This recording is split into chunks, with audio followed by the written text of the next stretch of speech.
안녕하세요, 흑고입니다. 오늘 준비한 차량은 바로 람보르기니의 우루스입니다.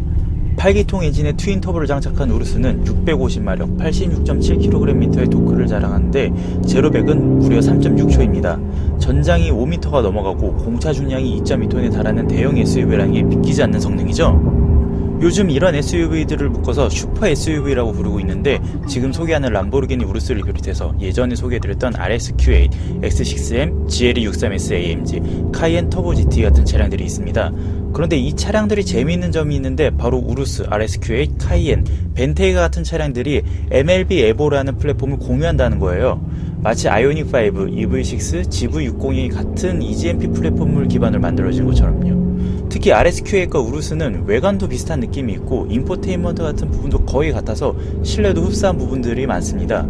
성능은 RSQ8이 조금 떨어지긴 하지만 50마력, 5.2kgm의 토크, 그리고 제로백이 0.2초라는 일상주행에서는 아주 사소한 정도의 차이가 있죠.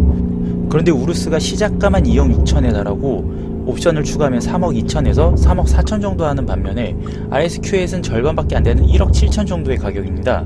약간의 성능적 우위와 람보르기니라는 브랜드 밸류에 차값 한 대분을 더 지불하는 셈이죠. 이 차를 직접 경험해보기 전까지는 말입니다.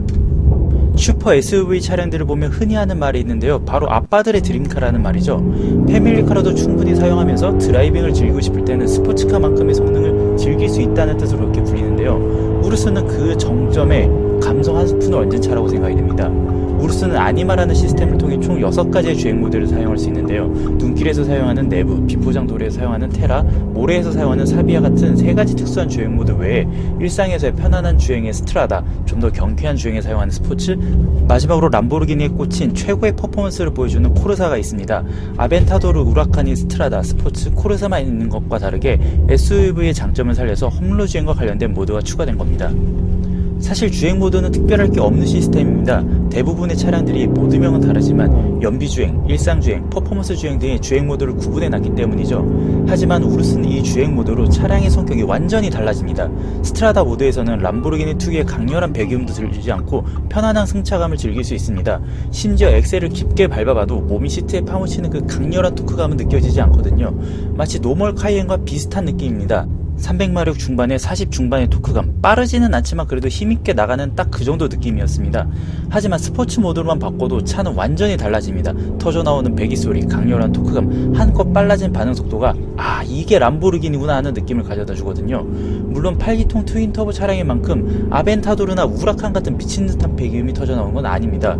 그래도 8기통 치고는 시원시원하게 나오는 배기음과 엑셀 오프만 해도 터져나오는 팝콘 소리는 굳이 속도를 즐기지 않아도 드라이빙이 재밌어진다라는 걸 느끼게 해줍니다. 이 점이 바로 비슷한 성능에 더 저렴한 RSQ8, X6M, GLE63S AMG 같은 차량들이 있어도 굳이 람보르기니를 택하게 되는 거라고 느꼈습니다. 물론 브랜드 밸류, 좀 더 높은 성능, 하차감 같은 이유도 있겠지만 앞서 말한 차량들보다 더 감성적인 면을 채워주기 때문에 우루스는 그만한 가치가 있다고 생각되네요. 다만 안타깝게도 현재 우루스를 구매하는 건 좀 어렵습니다. 현행 모델은 단종이 되고 페이스리프트 정도의 변화를 준 다음 모델이 나올 예정이라 현재는 우루스의 계약을 받지 않고 있습니다. 지금으로서는 인도를 포기하는 사람의 차량이나 중고차 정도만 구입을 할 수 있는 상황입니다. 다음 모델을 구입할 수 있는 건 2년 정도 후가 되지 않을까 하는데 우루스를 향한 열정이 있으신 분들이라면 기다려도 좋을 만큼 충분한 매력이 있는 차라고 생각이 됩니다. 오늘은 람보르기니의 우루스를 경험해봤는데요, 아우디의 RSQ8과 큰 차이가 없을 거라고 생각한 것과는 다르게 개인적으로 BMW의 540i와 M5 정도의 차이가 있었다고 생각이 됩니다. 비슷한 성능의 다른 차량들과 비교 중인 분들이 계신다면 꼭 시승을 해보시라고 권해드리고 싶습니다. 오늘 영상 여기까지입니다. 다음 촬영으로 다시 찾아오겠습니다.